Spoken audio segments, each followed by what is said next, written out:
Questa sera parte una nuova serie di DJ Stories. La puntata di oggi è dedicata a Little Louie Vega, uno dei DJ più autorevoli della house internazionale, sulla scena da più di 20 anni. Little Louie Vega ha sicuramente contribuito in maniera determinante all'evoluzione della musica dance con una tecnica ed uno stile inconfondibili.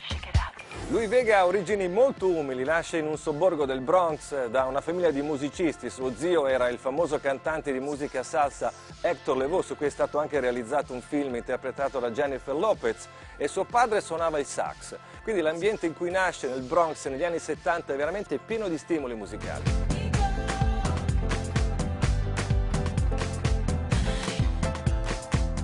I started DJing when I was 13 years old.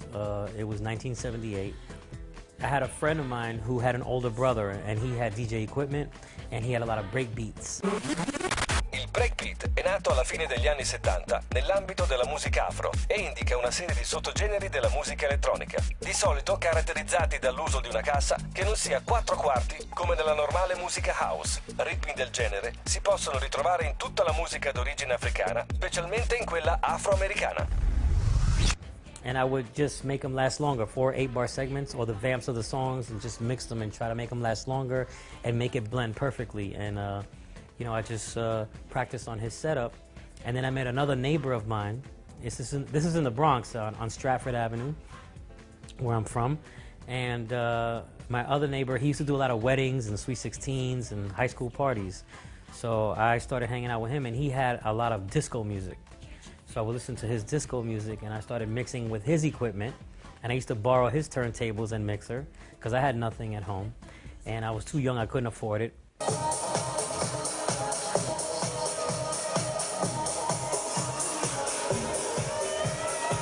I grew up in the Bronx, block parties, the birth of hip-hop. You know, I lived right next to where Africa Bambaataa, Jazzy J, and Red Alert always threw these really nice parties with all the break dances.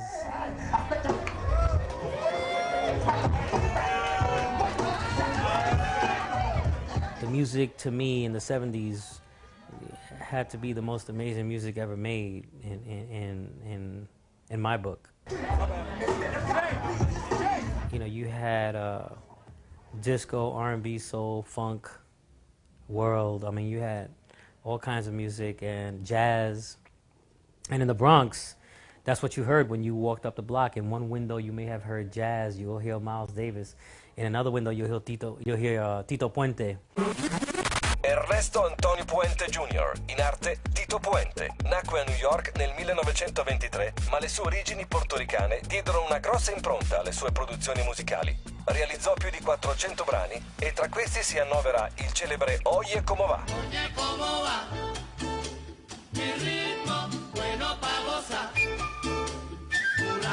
che gli valse l'appellativo di Re del Mambo. My uncle was a famous salsa singer.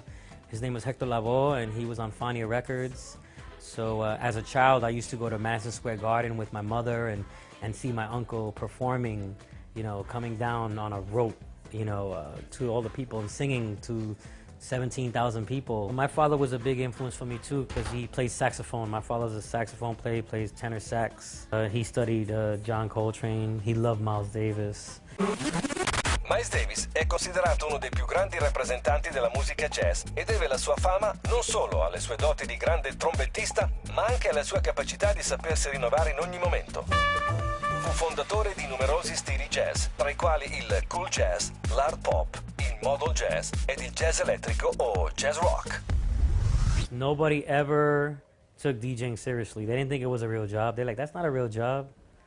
What's wrong with you, Louie? Go to college.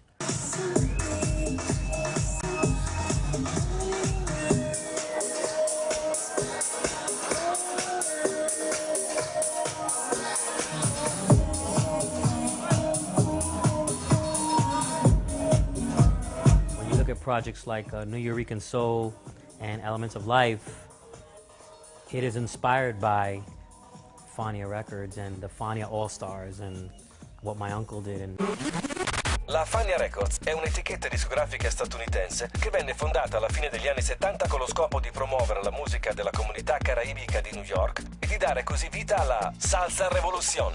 La Fania Records ebbe il merito di avere scoperto grandi voci e grandi musicisti, tra i quali Tito Puente e Roy Barreto. One of the first records I ever bought was a 45. It was Melting Pot by Booker T and the MGs. Booker T and the MGs è stata una soul band attiva negli anni 60 e 70 e diventata famosa grazie al singolo strumentale del 1962, Green Onions. Il brano arrivò al primo posto delle classifiche R&B e al terzo posto delle classifiche pop. È tuttora considerato uno dei più importanti riff della storia della musica ed è stato usato per innumerevoli spot, trailers e colonne sonore di film. Vega comincia prestissimo a fare il DJ, come avete sentito, a solo 13 anni sale in console per la prima volta in occasione di alcune feste studentesche nel Bronx.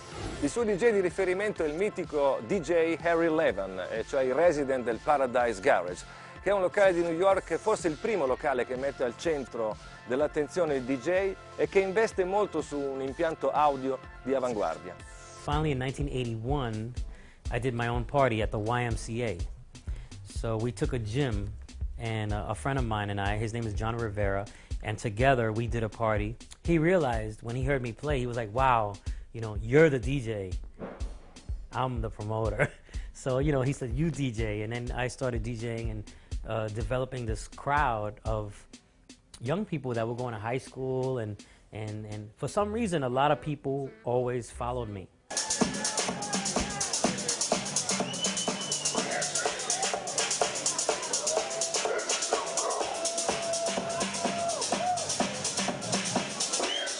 At the same time I was going to clubs, in 1980 or 81, I went to the Paradise Garage, and I was really young, but one of my friends took me to a members-only party, because they used to have parties sometimes only for the members of the Paradise Garage.